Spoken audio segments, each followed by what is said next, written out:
I can totally see us cooking in this kitchen. I can totally see us cooking like pros with natural gas. Oh, I would love to soak in that tub. I'd love to save energy and money with a natural gas water heater. I can imagine cuddling up in here. Because natural gas heating keeps the house comfortable when we need it. We have to get this house. We have to get natural gas. We're investing in infrastructure to help bring comfort and savings to you. Visit centerpointenergy.com/natural gas benefits. CenterPoint Energy, always there. As we continue our head coach press conference today, Luke Fickell of the number 4 Cincinnati Bearcats has joined us. Coach, good morning. Good morning. Please provide us an opening statement on the eve of Friday's game before we go open the floor for questions. Well, the last 30 or so hours are the longest time, I think, in all that we do. I know for us and for me. So we're right here on the cusp of kind of finishing up the preparations and excited about tomorrow. And you know, it's been a long time coming. That's the unique thing is having 3.5 weeks or so. Not just to prepare, but to kind of, you know, get everything ready for this incredible opportunity that our guys have given us is finally coming to that point. And I know our guys are excited. I know our guys have been preparing and thinking about this for quite a while and are really, really excited about this challenge. So from all of us, you know, I think that it's close to that talk being over and about time for us to, you know, go back out there and do what it is that we love to do. And I think everybody in this program is really excited about what's to come tomorrow.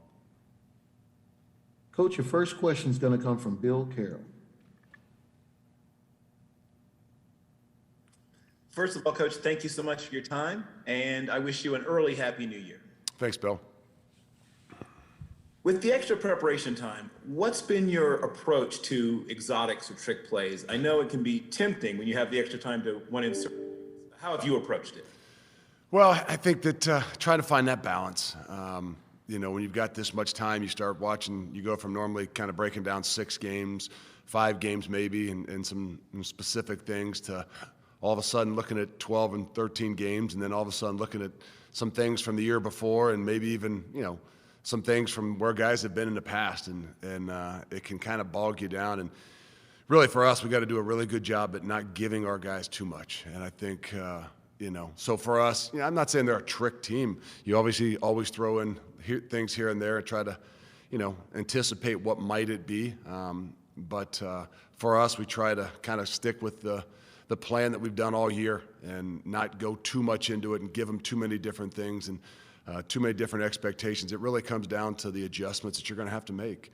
We all know there's going to be something different offensively and defensively that we're going to see. And our ability to make some of those adjustments after the first, you know, drive or two, or even at halftime, to us is a bigger deal than trying to give them everything and trying to assume different things that you're going to see. Coach, your next question is going to come from Mitch Lucas.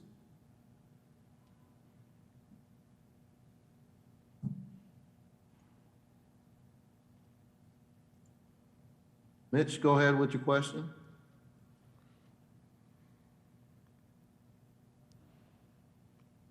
All right, we're going to keep moving. Next question is going to come from Justin Williams from The Athletic.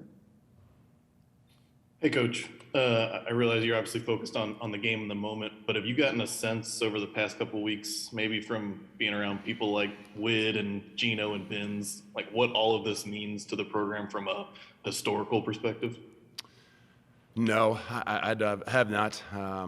You know, I don't know that, as you know me well enough, that it's not something I spend a lot of time doing, and probably something that I need to, you know, take a better look at. But I think when it's all said and done, we'll have the opportunity to kind of look back at it and recognize the things that, you know, that it has done and will continue to do for the program. And, you know, we're never about, you know, completely understanding studying the past. We're always about continuing to move forward. But if we don't understand where we're coming from, then it's hard to appreciate where it is that we are. And I understand that much about it. But maybe at some point in time I'll be able to sit down with those guys and get a little bit more insight here after the next few weeks, hopefully.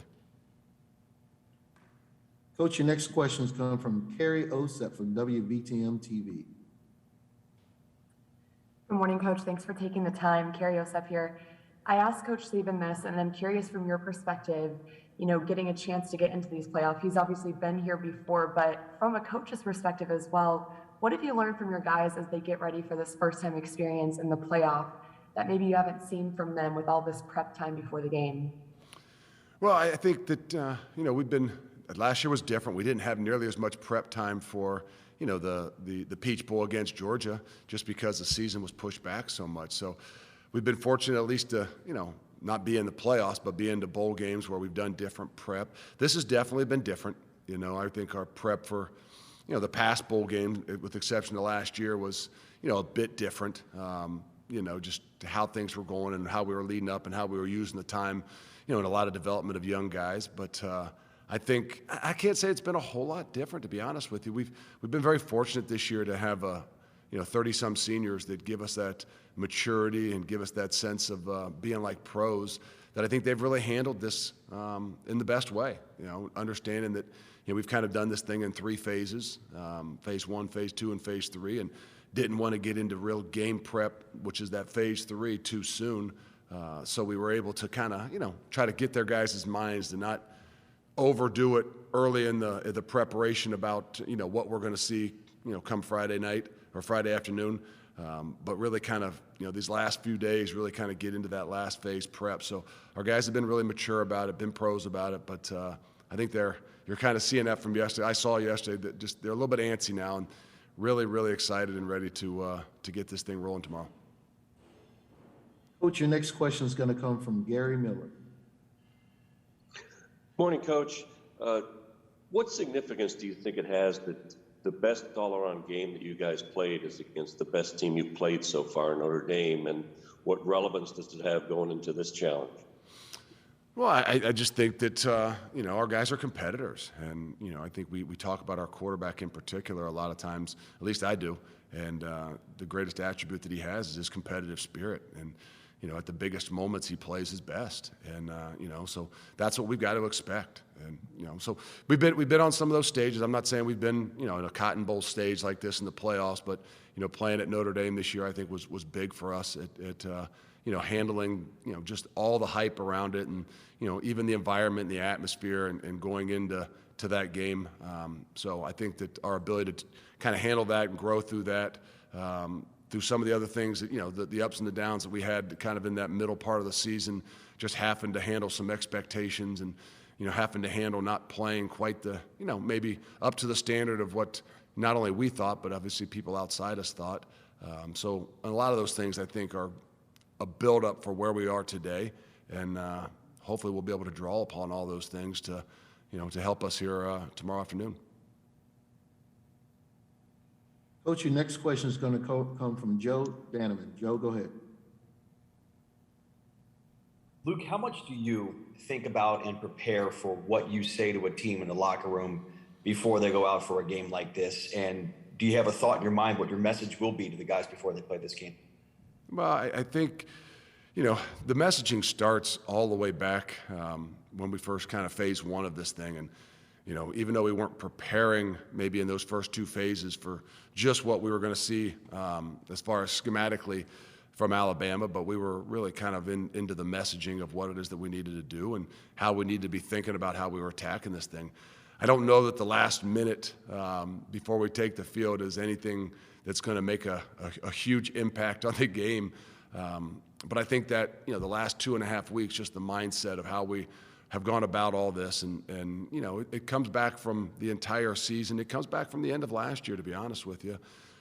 Everybody's a little bit different. And, it's hard to have somebody come in and speak to your team because they don't really know what these guys have been through. They don't really know what makes them click in a lot of different ways. And I've talked about it a little bit. This isn't a team that wants to, ride the, hey, let's shock the world or do anything like that. It's a team that really, believes in what it is that they've done, loves challenges, and I think so for us, that's kind of been the message. We understand that it's a larger challenge than maybe anything we've faced in the past, meaning that a team that obviously has been in the playoffs 7 times and as we refer to the champs. So I think the messaging is kind of specific for, who our guys are and what they've been through. But it's definitely about, hey, these are the champs, and in order to beat the champs, you're gonna have to play at your best. Coach, your next question is going to come from Chad Brendan.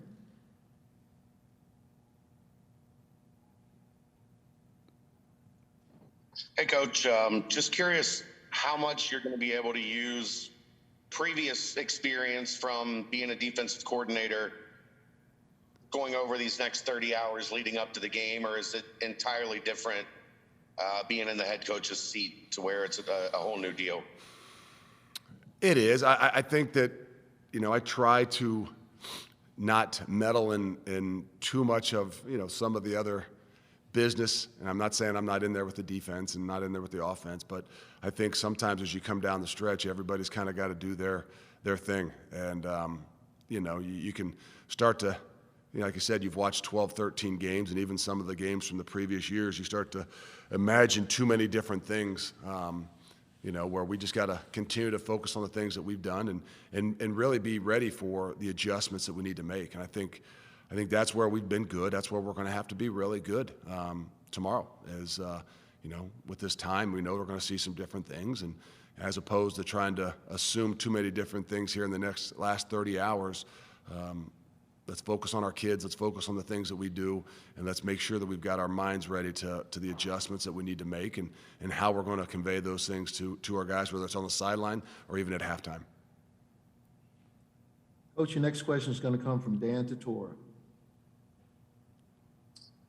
Coach, just looking at the fact that you committed to this team a few seasons back and had that 4-8 season to start off and success from there, just what you can say, what's kept you in Cincinnati and what it feels like to be at this stage to finally break that proverbial glass ceiling and to have this team where it should be. Well, there's no doubt it's the people. It doesn't take long to walk in that locker room, and when you've been through the stuff that those guys and we've been through together, that's what, for me, is always what I love. Sometimes it's what I've missed as a head coach. You don't have quite the same connection as you do when you were, coaching a position or even just, coordinating a defense. As a head coach, you're a little bit different. You don't have some of those, like I said, those as much time with the guys individually as I would like. So to be able to, kind of hold to your word and see things through and really kind of see how how these guys, I don't say me, how this group of not just young men, but coaches have built what it is that we've got. For me, that's very difficult to walk away from. And, when it really comes back down to it, that's what's, always driven me. That's what will continue to drive me.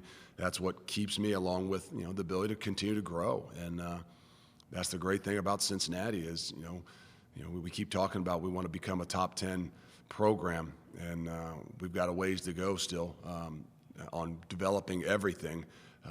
From not just our program, facilities, and all those kinds of things. So that's, for me, that's also I'd say the selfish part of it that keeps you motivated, or me motivated, is seeing where we can continue to grow this program over the next 3, 4, 5 years.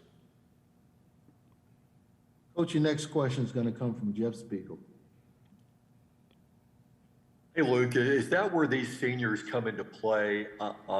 You kind of need those guys, don't you, to keep the other guys from being overwhelmed by the bigness of the moment, I guess? Yeah, I think. Everybody's a little bit different. And, the great thing is like we said all year, we've been in a different place this year than we have in any other year that we've been here in the last 5. And, it really relied upon those older guys that even though they were heavily favorites in a lot of the situations through this season, that they, where they were when they first started in that 4-8 year, and how rough it was, I think has really kept those guys grounded and make sure that they kind of reiterate to the young guys how difficult this really is.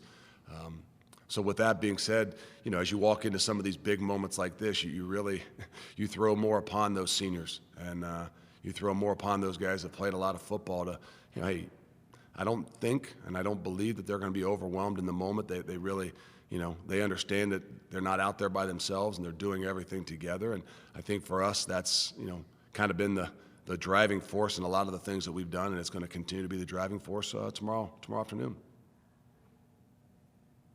Coach, your next question is going to come from Bobby Nightingale. Hey, Coach, just your relationship with Desmond. How rewarding is it to see him kind of get this opportunity after he decided to come back for the season? Well, it's similar in some of the things that we go through as coaches with opportunities, and to see him kind of do it the right way. To be honest with you, and everybody has options and everybody has opportunities. Desmond had one last year. Who knows where he would have been had he maybe decided to come out. But it's so gratifying to see a guy that in my opinion did it the right way. Took a lot of the information in, sat with the people that were closest to him. And really felt like he, had room to grow and things that he still wanted to do, and believed in his teammates and the people that were around him. And so he's a great example of what can happen when you truly do believe, not just in your own abilities and yourself, but in the people that are around you. And him coming back and being that example and continuing to raise his game, hopefully will be an example for a long, long time here. For a lot of guys that they're, as you continue to grow the program, going to have some of those similar decisions that Des had. And, when you really enjoy what it is that you do and the people that are around you, it's amazing how far you can continue to grow. Coach, your next question is from Justin Williams from The Athletic. Coach Saban talked earlier this week about the challenges of dealing with success.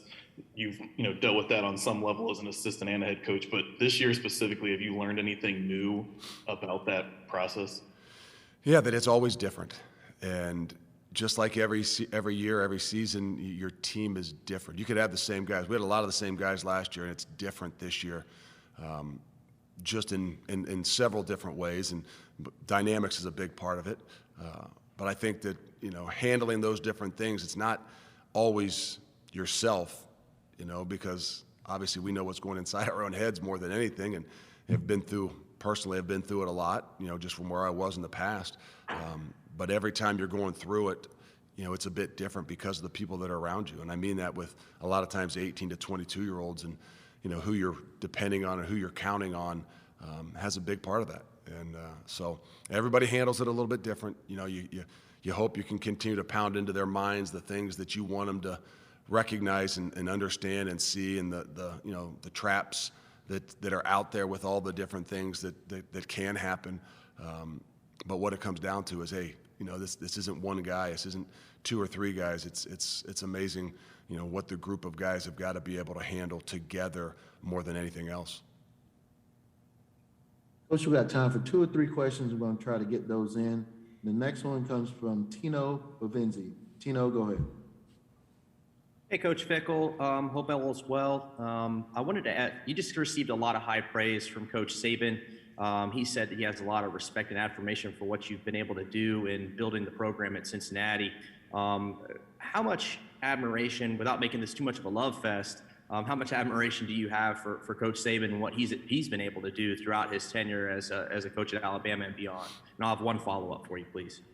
Well, I think if I've said it once, I've said it several times. I don't have a whole lot of, mentors. I mean, again, just not being in a whole lot of different places. So the fortunate thing I've been able to try to do is to study guys from afar. And unfortunately, never really have got a chance to know Coach Saban or even spend any time around his program other than studying it from a distance. And I've said it from the get-go. When he went to Alabama, I thought there was nobody that did a better job, not just coaching, but evaluating and bringing in and developing talent than what I observed he did, and he did throughout his program. And, one of my great mentors, and Jim Tressel, always said it's one thing to be able to kind of get to the top of the mountain.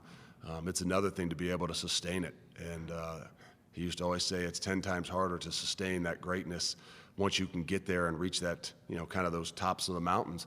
And obviously what Coach has done there and over his time is, in my mind, unprecedented, not just getting to where he's gotten to, but the ability to stay there and continue to grow in the midst of our world today with, I say complacency and all the different opportunities for others. And it's amazing to see how many different people he's done it with too. And I don't just mean players. I mean, he's had such success with turning over coaches and turning guys into head coaches, and then the new guys come in and, they become a part of the system and not themselves, and they continue to grow. So I can't say enough about him. like I said, I don't know him all that well. I've visited with him maybe a couple times, but for the last 10, 12, 15 years, I've studied pretty much everything that they've done as a program, whether it's been recruiting or a lot of the defensive stuff. Coach, we're going to get in a couple quick questions. Next one's going to come from Carl Prather. Hey, Luke, from the outside looking in, obviously being in the college football playoff is one thing, but I wanted to ask you just from an organizational standpoint within your program, just, where you're at today and where you obviously want this program to continue to grow from everything within your program to continue to sustain what you have accomplished this year, obviously moving forward within the program at Cincinnati. Well, it's all about people. And one of the more difficult things is, and as we know in this profession, is continuing to keep the core nucleus of the people that are around you, because, to me, it's a little bit harder to develop these young guys. And I'll go back, what Coach Saban's done is, to me, so uniquely different with a lot of the, maybe turnovers and different people that he's done it with. I know for us in our program to be able to keep as much of our core nucleus of people together so that, our 18 to 22-year-olds are continuing to hear and see a very similar message year in and year out. Not that we're not growing, but, the same types of people that they're around, whether they're being recruited by or developed by, to me is a big deal. And as we take that next step of trying to become a top 10 program, that has a lot to do with being able to sustain and maintain the people that you've put around these guys. And we've been very fortunate so far. This is a big step for us to continue to grow in some of the things that, we're doing, moving leagues and having the ability to take care of the people that are around us even more so that, they feel like, this is an opportunity for them to continue to grow, and they don't have to go someplace else in order to get, some greater opportunities and some greater opportunities to take care of their family as well. So I think all those things for us, for me, and continue to grow this program have a lot to do with the people. And we know that it's about the kids, and we know it's about recruiting. We know it's about continuing to develop those guys, but the people that do that, the people that are around them on an everyday basis, are really the key to what it is of our program's all about. And, we do it with great people, and we got to continue to do it with great people. Coach, your final question is going to come from Bill Carroll. Again, thank you for your time, Coach Fickell. It seems very much that your team has benefited from a lot of study in terms of analytics, particularly around the things that your defenses do as opposed to what offenses do based on tendencies. Once again, you had all that extra time and probably some extra data collected. What has been your approach to analyzing data going into this very important game? Well, we use it, and we try not to allow it to overcome what it is that we do. And us as coaches, obviously we studied a ton with all the extra time. You're looking at those things, and I think the uniqueness of what coaches got to do a great job of is figuring out what they can give their young men, what they can, and what they believe that they can handle. Because it ultimately comes down to being able to react really fast. And if we bog them down with some of the different things, that we maybe understand, or maybe we studied, or maybe we've seen over this excess amount of time, it can sometimes maybe not allow them to use their instincts and the things that give them an opportunity to be a great football player. So that's where I think really good coaches do a great job at understanding the people that they're coaching, what it is that they believe that they can handle, what's too much and what's not enough. And to find that balance, to me, is really key. And you're challenged greater. You're challenged even more sometimes when there's more time, like in this preparation with 3 or so weeks, because, sometimes you want to do a little bit more and you want to give them a little bit more, but you got to kind of make sure you go back to remembering who they really are and what it is that you believe that they can handle, and then you save some of that stuff to be able to, make some of those adjustments and some of those things that might happen once you recognize the way the game is going and what it is that you might need to do. Coach Fickell, thanks for joining us today. I appreciate it, guys. Good Thank luck you. to your team. Thank you.